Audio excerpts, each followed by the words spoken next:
नमस्कार, रोजमैन educational and charitable trust में आपका स्वागत है। मैं हूं अखिलेश और मेरे साथ मौजूद हैं महाराष्ट्र से आए एक छात्र और उनके अभिभावक। इनसे हम बात करेंगे और जानने की कोशिश करेंगे कि रोजमैन तक कैसे पहुंचे और आज का इनका क्या अनुभव रहा, क्या एक्सपीरियंस रहा। सबसे पहले तो सर आप लोग का स्वागत है इस वीडियो में।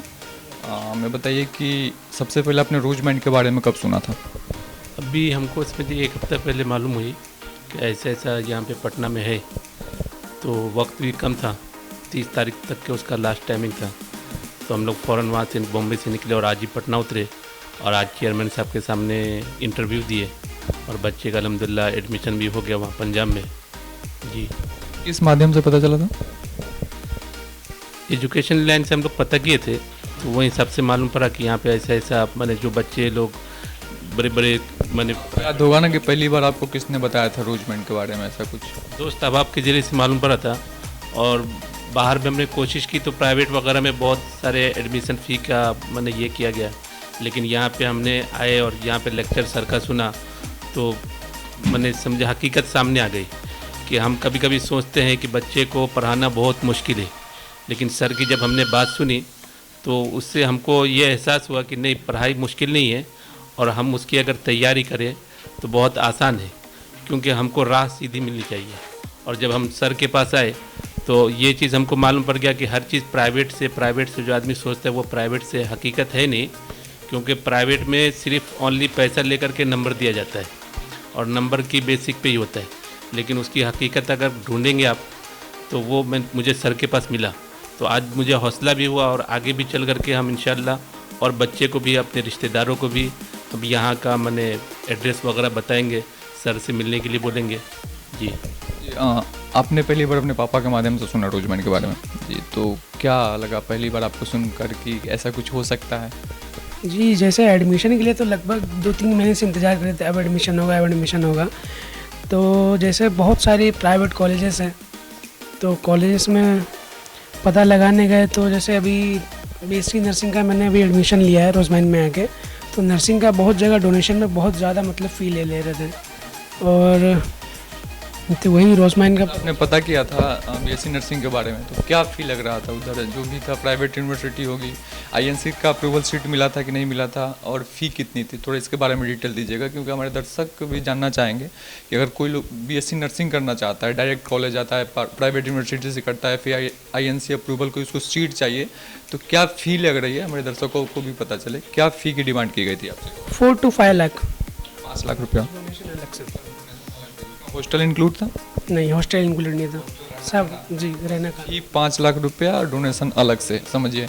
और रोजमैन के थ्रू अगर आप एडमिशन लेते हैं तो 60,000 रुपया आपका जो लगता है लॉजिंग फूडिंग लगता है और 5 से 10,000 रुपया एग्जामिनेशन चार्ज लगता है। तो कहीं ना कहीं रकम में आधी हो जाती है, फिर भी लोगों को ट्रस्ट नहीं हो पाता है। बहुत सारे बच्चे बोलते हैं आईएनसी की सीट की एक तो इतनी किल्लत है हमारे यहाँ बिहार में तो खैर है ही नहीं, और ऑल ओवर इंडिया में आप देखें तो आईएनसी की सीट की बहुत ज़्यादा किल्लत है, डायरेक्ट एडमिशन भी वहाँ नहीं हो पाता है। लेकिन रोजमैन अगर उस सीट प्रोवाइड करिए तो लोगों को उसका वैल्यू नहीं पता है। और आपने हालांकि मार्केट का रेट जाना है, मार्केट में आपने घुमाया तो आपको इसकी वैल्यू पता है, ठीक है। तो ऐसे लोग जो रोजमैन पे पहली बार यकीन नहीं कर पाते हैं, उनके लिए क्या संदेश दीजिएगा? अभी तो सर हकीकत हमारे सामने आ गई है, तो हमको तो लगा कि अभी यहाँ से आगे भी सोचना, आगे भी करना, आगे बच्चे को तालीम देना आसान है।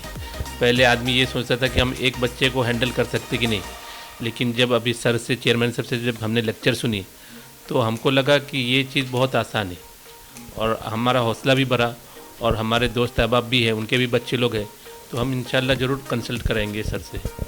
सर एक बात पे आप फोकस कीजिएगा कि जब भी कोई बिहार से बाहर के लोग हैं, जैसे आप महाराष्ट्र से हैं, पहली बार जो लोग बिहार के बारे में सुनते हैं तो उनको यकीन नहीं हो पाता है।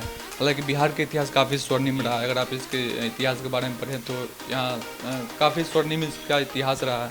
लेकिन पिछले कुछ सालों में ऐसे ऐसे हादसे हुए हैं कि लोगों का विश्वास कम हुआ है बिहार पर। फिर भी आपने बिहार पे यकीन किया, रोजमैन पे यकीन किया और महाराष्ट्र से चलकर यहाँ पटना आए।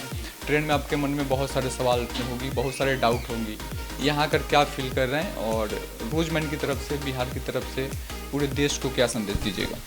नहीं, अल्हम्दुलिल्लाह पहले जो बिहार था और अभी में बहुत फ़र्क है, क्योंकि ट्रेन में भी आदमी सोचता था कि हमारे साथ में रास्ते में क्या हो सकता था, लेकिन कुछ भी ऐसी चीज़ नहीं। जबकि हम लोग सुबह 4 बजे के आसपास हम लोग स्टेशन पे थे, कोई ऐसा मसला पेश नहीं आया। उसके बाद हमने वहाँ से गाड़ी का भी सफ़र किया, टेम्पो वगैरह चेंज करनी पड़ी, कोई ऐसा मसला पेश नहीं आया। मैंने तब्दीली है बिहार में, पहले से बेटर है अभी। हाँ, आदमी जो है भरोसा कर सकता है। पहले जो आदमी में डाउट था वो डाउट अभी ऐसे नहीं। आपके मन में भी ऐसे कुछ सवाल आए थे बिहार को लेकर, रोज बैंड को लेकर? नहीं, पहले इसका जिक्र हमेशा जो है ये जंगल राज आदमी ऐसा बोलते, लेकिन अभी वो चीज़ ऐसा सामने हमारे नहीं आई। अभी हमारे सामने अपने आंखों से देखी और हमने अभी तक के सफ़र ऐसा किया, अभी तक कुछ ऐसा नहीं पाया। ऐसे लोग जो बिहार के नाम से घबराते हैं, डरते हैं, उनके लिए क्या संदेश दीजिएगा? नहीं, भरोसा करे, भरोसा रखे, क्योंकि वो पहले वाली अभी बात नहीं। अभी नया दौर के हिसाब से नया ज़माना है, तो अभी सब कुछ बेहतर है। हर स्टेट समझिए ठीक है। महाराष्ट्र में कहाँ से हैं आप? महाराष्ट्र में हम लोग जो है दारूखाना लकड़ा बंदर साथ मजगाँव से। जिला कौन सा? ये थाना जिला पड़ता है हम लोग का जी। तो अपने ज़िले के लोगों से क्या अपील कीजिएगा, जो लोग आपके महाराष्ट्र से हैं, रोजमैन से जुड़ना चाहते हैं, पहली बार उन्होंने रोजमैन को सुना है और कहीं ना कहीं पहली बार यकीन नहीं कर पा रहे हैं, क्योंकि महाराष्ट्र साइड के जो लोग हैं और बिहार के किसी संस्था पे यकीन करना बहुत बड़ी बात होती है, तो उनके लिए क्या संदेश दीजिएगा? क्योंकि आप हमारे गवाह हैं, आपने आज यहाँ विजिट किया है, आपने यहाँ के तौर तरीक़ों को देखा है, यहाँ के क्या रूल्स हैं उसको देखा है आपने। इसके लिए महाराष्ट्रवासियों से मैं चाहूँगा, आपका जो वहाँ का लोकल लैंग्वेज है, जो भी आपका लोकल भाषा है, उस भाषा में मैं चाहूँगा कि अपील करें, ताकि जो लोग इस ट्रस्ट से जुड़ कर इसका लाभ उठाना चाहते हैं, इससे जुड़े और इसका लाभ उठा पाएं। ये आप जो ये चीज़ अभी सामने नई चीज़ पैदा की बिहार के अंदर में, और इसकी जागरूकता भी समझिए, हम तो मिसाल बनेंगे ही, और हम जा कर के वहाँ ऐसी बातें बताएंगे तो और बहुत सारे बच्चे यहाँ पे एडमिशन वगैरह लेने के लिए सोचेंगे। और यहाँ पे अल्हम्दुलिल्लाह डॉक्टरी से लेके इंजीनियरिंग से लेके हर चीज़ की फैसिलिटी है। मैंने बच्चा जो चीज़ में जा सकता है, यहाँ से वो चीज़ का आदमी को सहूलत मिल सकती है, और हर स्टेट में अवेलेबल है जी। आपने आज काउंसलिंग अटेंड करी? जी, बहुत अच्छा लगा काउंसलिंग अटेंड करके। क्या अनुभव रहा आज का? बहुत अच्छा अनुभव रहा। सर ने बहुत सारे मतलब डाउट्स क्लियर किए, बहुत ज़्यादा मतलब मोटिवेट किया सबको। यहाँ पे क्लासरूम में आपने देखा होगा कि जगह जगह के बच्चे आए थे, नेपाल के और भारत के अलग अलग राज्यों से बच्चे आए थे। यहाँ कोई जाति धर्म के आधार पर कुछ भेदभाव देखने को नहीं, ज़रा भी नहीं, ज़रा भी नहीं। आपके एडमिशन से पहले आपसे कोई एंट्रेंस एग्जाम लिया गया? नहीं, डायरेक्ट एडमिशन? Direct admission. सिर्फ आपके पीसी भी मतलब 50% रहने चाहिए, आपका हो जाएगा रोजमैन एकेडमी में। तो जुड़ने के लिए आपका बहुत बहुत धन्यवाद। रोजमैन परिवार आपके उज्जवल भविष्य की कामना करता है। अगर आप वीडियो यूट्यूब पर देख रहे हैं तो हमारे चैनल को सब्सक्राइब कर लीजिएगा। अगर फेसबुक पर देख रहे हैं तो पेज को लाइक कर लीजिएगा। बहुत धन्यवाद, बहुत शुक्रिया।